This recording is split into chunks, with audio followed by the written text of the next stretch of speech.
Dummy school का क्या मतलब है यहाँ पे कि भाई मान लो कि तुमने 10th पास किया 2025 में, 50% से लेकर 99% तक कुछ भी आ गया तुम्हारा 10th में, मैटर नहीं करता। मेरे कई सारे ऐसे फ्रेंड्स थे जिनके सीबीएसई 10th बोर्ड्स में 98% एग्रीगेट मार्क्स थे और साइंस मैथ में 100 आउट ऑफ 100 थे। ये लोग भी ये डमी स्कूल के कारण और जेई प्रिपरेशन ढंग से नहीं किया था, उस कारण बोर्ड्स में 75% लाने के लिए स्ट्रगल कर रहे थे। 11 12 तुमने डमी करा लिया ताकि तुम जेई का प्रिपरेशन आराम से कर सको 2 साल से, ये तुम्हारा प्लान था। और 2027 में तुम बोर्ड एग्जाम देने जाओगे, लेट से सीबीएसई से देने जाओगे। तो डमी स्कूल के बारे में मेरे से बेहतर यहाँ पे बहुत कम लोग को पता है, क्योंकि मैं तुम्हें बता दूं यहाँ पे डमी स्कूल का जो हब होता है एक्चुअली, है कि नहीं, ये वाला शहर कोटा, यहाँ पे मैं लगभग 3 इयर्स बिता के आ चुका हूँ और हर एक तरीके का एक्सपोजर मेरे पे है कि कैसे काम करता है, कैसे काम नहीं करता। कईयों को बर्बाद होते हुए देखा है और कईयों को अपना जिंदगी सुधारते हुए देखा है कि नहीं। मैं तुम्हें अपने ऑब्जर्वेशन से ये बताऊंगा कि क्या हाल होता है यहाँ पे। तो देखो डमी में खासियत क्या है, एक तो 0 अटेंडेंस, है कि नहीं। तुम पूरे 2 साल में लिटरली कोटा में लिटरली 0 डेज कोई क्लासेस लेने नहीं जाते हो तुम, ठीक है, 0 डेज।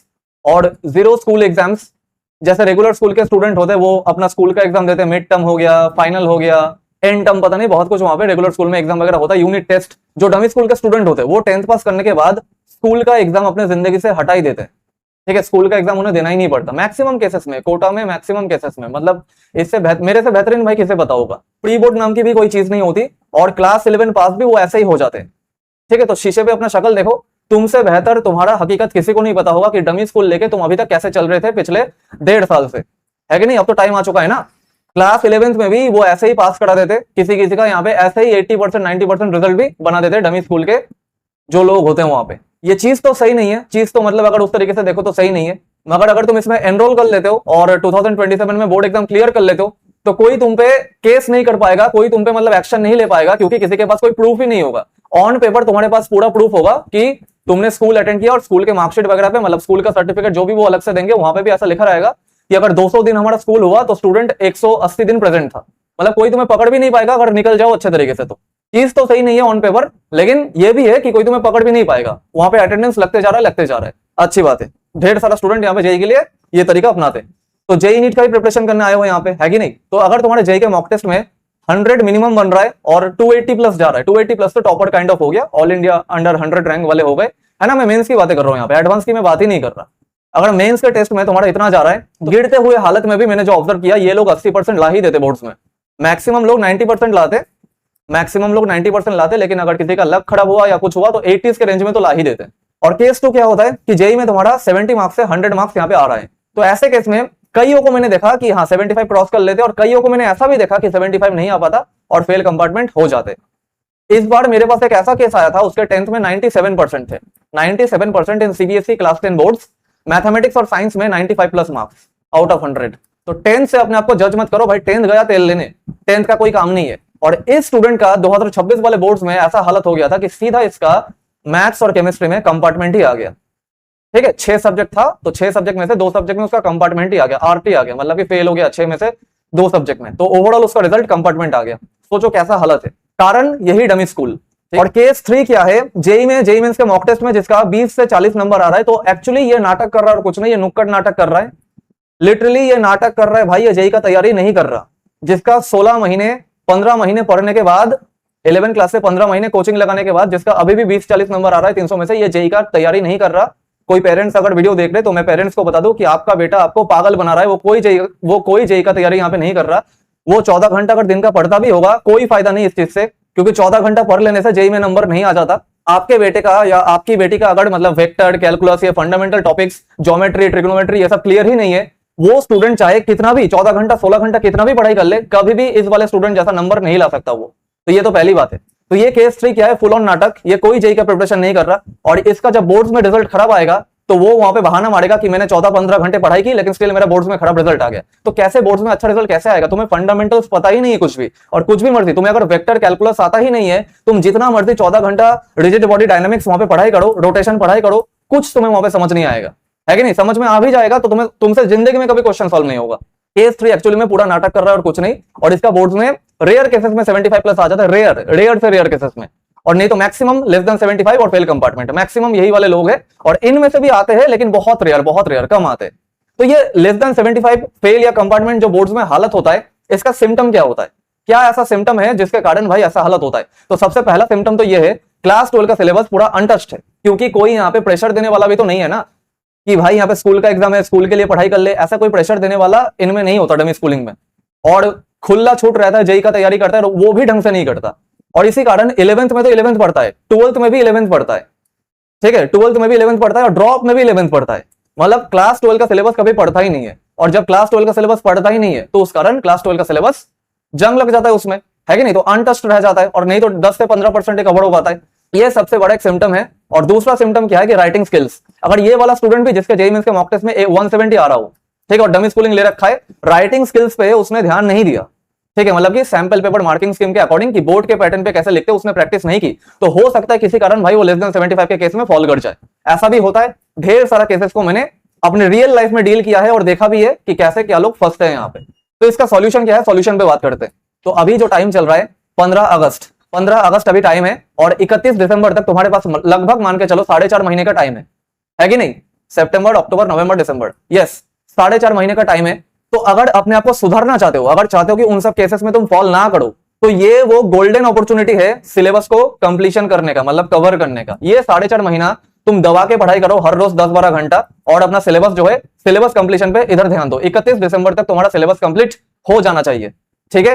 और 1 जनवरी से लेकर 10 फरवरी तक तुम यहाँ पे क्या करो, 40 दिन जो बचेंगे, यहाँ पे तुम जेईई मेंस में चला जाएगा टाइम, प्रैक्टिकल का एग्जाम दोगे, वहां पे फाइल बनाओगे, उसमें चला जाएगा टाइम, बोर्ड एग्जाम के लिए रिवीजन करोगे, जो सिलेबस की पढ़ाई की इसका रिवीजन भी तो अच्छे खासे तरीके से करोगे, है कि नहीं?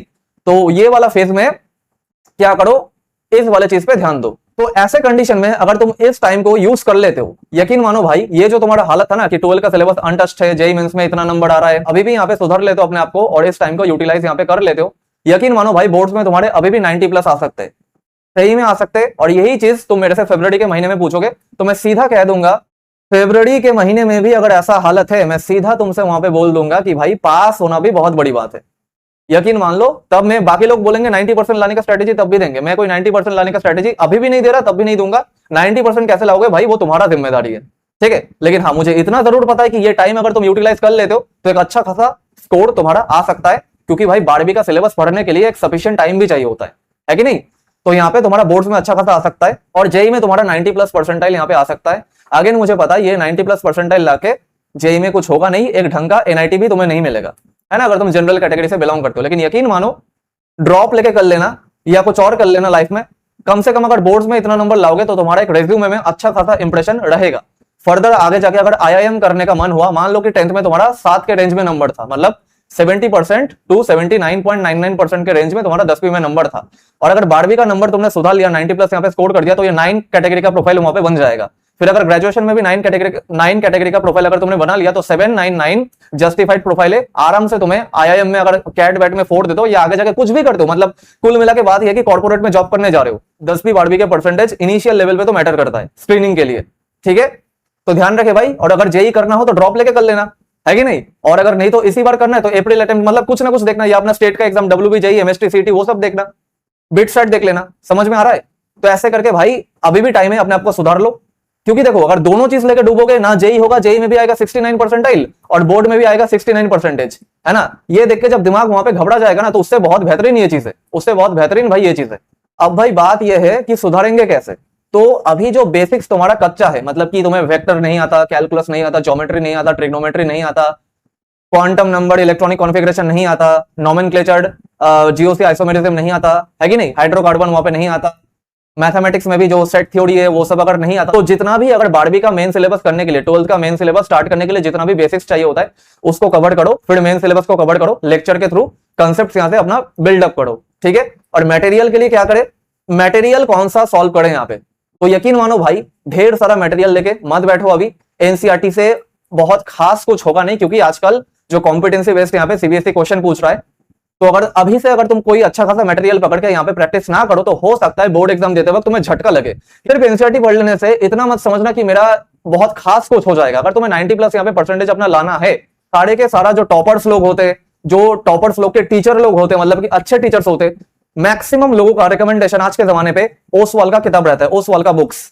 ओसवाल की तरफ से तुम्हें इंग्लिश, फिजिक्स, केमिस्ट्री, मैथमेटिक्स का पूरा सेट मिल जाएगा। यकीन मानो, तुम इन्हीं के क्वेश्चन बैंक से वहां पे क्वेश्चन अपना प्रैक्टिस करो, इन्हीं का किताब यूज करो, लेक्चर देख के कंसेप्ट समझो, और मटेरियल ये वाला प्रैक्टिस करो, ओसवाल का किताब, 90% तो कहीं नहीं गए भाई तुम्हारे बोर्ड्स में, 90% तुम्हारे बोर्ड्स में कहीं नहीं गए, लेकिन मेहनत चाहिए होगा, ऑब्वियस सी बात है, मेहनत करना पड़ेगा।